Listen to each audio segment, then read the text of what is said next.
तो भाई साहब आपके सामने आया है, बहुत ही ज़बरदस्त प्रश्न है। आप खुद से इसको हल करिए, देखिए ये आपको आ रहा है कि नहीं आ रहा है। मुझे नहीं लगता है कि ये आपको आएगा, ठीक है, क्योंकि थोड़ा सा कॉन्सेप्चुअल है यहाँ पे। देखिए क्या है कि कुछ वस्तुओं को उनके लागत मूल्य से 25% ऊपर जो है अंकित किया गया था लागत मूल्य से।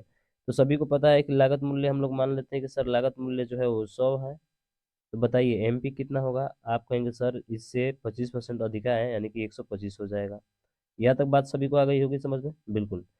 इसी तरह से जो है कह रहा है कि अंकित मूल्य पर जो है 20% लाभ लेकर, यानी कि अंकित मूल्य कौन सा है। आप कहेंगे सर अंकित मूल्य तो ये है, इस पर 20% की लाभ होती है। तो 20% की फ्रैक्शन वैल्यू क्या होती है, 1/5। लाभ हो रहा है तो जुड़ जाएगा, यानी कि 1/5 और एक कितना हो जाएगा, 6/5। तो 125 का 6/5 हमको निकालना है सर। तो 6/5 निकाल दीजिए, तो 5 से 25 बार में, और 25 का कितना होगा, 150। यानी कि आपका 150 आ गया सर। क्या आ गया, 150। तो 150 क्या होगा, एसपी होगा ना मेरे भाई। अरे 150 क्या होगा, एसपी होगा। पता है ना, 5 का सामान 6 में बेचेगा तो एसपी है ना होगा। हाँ।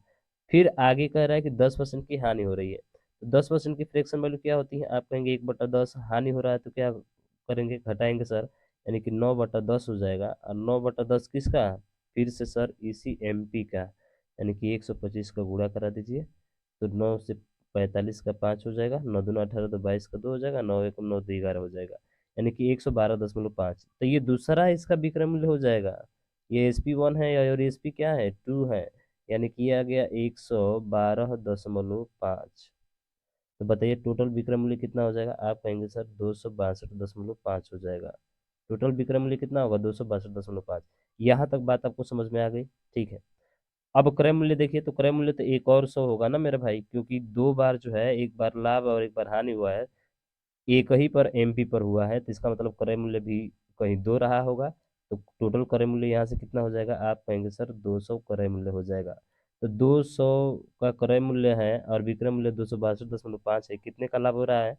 तो आप कहेंगे सर ये 62.5 का लाभ हो रहा है। और किस पर, क्रय मूल्य पर। क्रय मूल्य कितना होता है मेरे भाई, 200, और परसेंटेज के लिए 100। तो 20 से 20 खत्म हो गया। जब इसको भाग करेंगे तो 31.25 क्या हो जाएगा, इसका राइट आंसर हो जाएगा।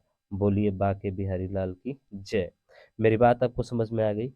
बेहतरीन क्वेश्चन था कि नहीं, और आपसे आया है, नहीं आया होगा, ठीक है। अगला क्वेश्चन देखिए। अगला प्रश्न है, अच्छा प्रश्न है, कह रहा है कि 30% और 10% के दो अनुक्रमिक छूट देने के बाद एक वस्तु 945 में बेची गई, वस्तु की लागत मूल्य क्या है।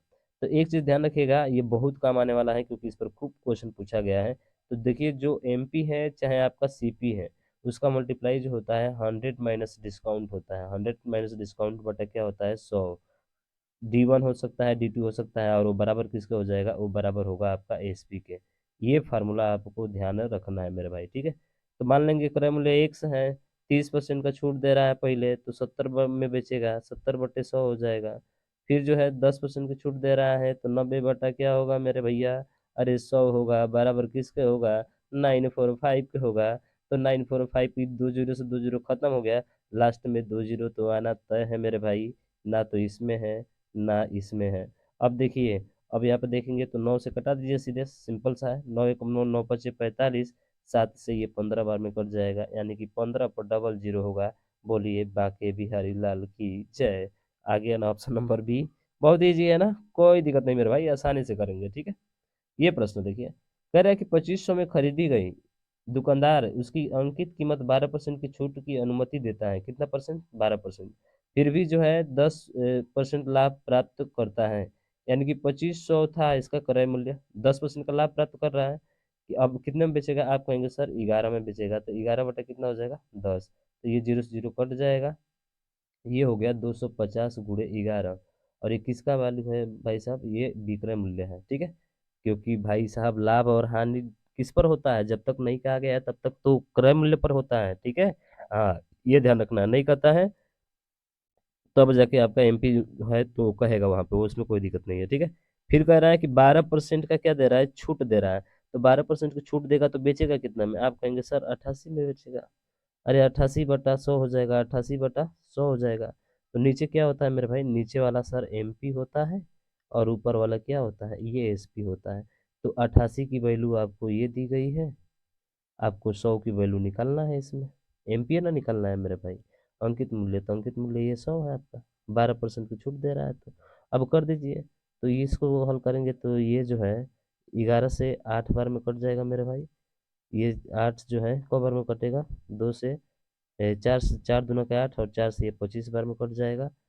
फिर 2 से कटा दीजिए, पहले 25 में 25 का गुणा कराइए, कितना हो जाएगा 625, 625 और एक जीरो है तो जीरो हो जाएगा, और 2 से फिर भाग कर दीजिए, तो ये आ जाएगा 3125, यानी कि 3125 बोले तो ऑप्शन नंबर ए क्या होगा इसका राइट आंसर हो जाएगा। बताइए इसमें कहीं दिक्कत है क्या यार, कहीं पे कोई दिक्कत नहीं है। या ये भी चेक कर सकते हैं उसका यूनिट डिजिट केवल 5 चाहिए, ना तो इसमें है ना इसमें है ना इसमें है, सीधा आंसर हो जाता है। गुणा करने की जरूरत नहीं पड़ती है आपको। बात समझ में आई? हाँ, समझ में आई ना मेरा बबुआ। चलो अगला देखो। अगला क्वेश्चन है कि एक दुकानदार अपने सामान पर क्रय मूल्य से 20% अधिक अंकित करता है। तो क्रय मूल्य से 20% अधिक यानी कि 100 है, तो अंकित मूल्य कितना होगा? आप कहेंगे सर 20% अधिका है तो 120 हो जाएगा। फिर तथा अंकित मूल्य पर 10% की छूट देता है। अरे 120 है, 120 पर 10% की छूट देगा तो कितना में बेचेगा? आप कहेंगे सर 9/10 में बेचेगा, यानी कि जीरो से जीरो कट गया, 12×9 = 108, यानी कि जो विक्रय मूल्य आ गया 108 रुपये में बेचेगा। ठीक है। अब पूछ रहा है कि उसका लाभ कितना हुआ। अरे भैया क्रय मूल्य 100 है और एसपी 8 है, तो कितने परसेंट का लाभ हुआ? 8% का लाभ हुआ। बोलिए बाके बिहारी लाल की जय। कितना आसानी से सवाल आपने कर लिया। ठीक है। अगला क्वेश्चन। अगला है कि एक खिलौने का अंकित मूल्य 1800 रुपये था। बिक्री के दौरान जो है 20% और 15% का सिलवार दो छूटें दी गई, खिलौने का विक्रय मूल्य कितना होगा? तो वही तो बताया था भाई, 1800 है, 1800 कर दीजिए। 20% की छूट दे रहा है तो कितना होगा? 80/100 हो जाएगा। 15% की छूट दे रहा है, कितना हो जाएगा? 85/100 हो जाएगा। और ये किसके बराबर होता है? आपको बताए थे विक्रय मूल्य के बराबर होता है। तो दो जीरो से दो जीरो खत्म हो गया, एक जीरो से एक जीरो खत्म हो गया, 5 से 2 बार में, 5 से 17 बार में, 2 से ये 4 बार में। अब यूनिट डिजिट चेक करिए, 8×4 = 32 का 2 और 2×7 = 14 का 4। इकाई अंक 4 आना चाहिए। इकाई अंक 4 केवल इसी में है और किसी में भी नहीं है। कहानी खत्म हो गया। गुणा कराने की जरूरत पड़ी नहीं। अगला देखिए। अगला है कि 12% छूट देने के बाद एक खिलौना इतना में बेचा गया। तो 12% छूट देने का मतलब कि 88% में बेचा होगा, और 88% की वैल्यू कितना है? 132 है। तो हमें कितना परसेंट का चाहिए भाई साहब? अंकित मूल्य है तो अंकित मूल्य यानी कि 100 का चाहिए।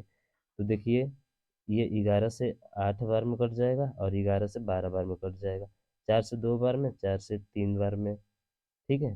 तो 3/2 हो जाएगा। परसेंटेज के लिए 100 चाहिए, ये अंकित मूल्य निकालना है तो सोचिए, 2 से ये 50 बार में, 50 ये कितना होता है? आप कहेंगे सर 150 होता है। तो ऑप्शन जो है सी इसका राइट आंसर हो जाएगा।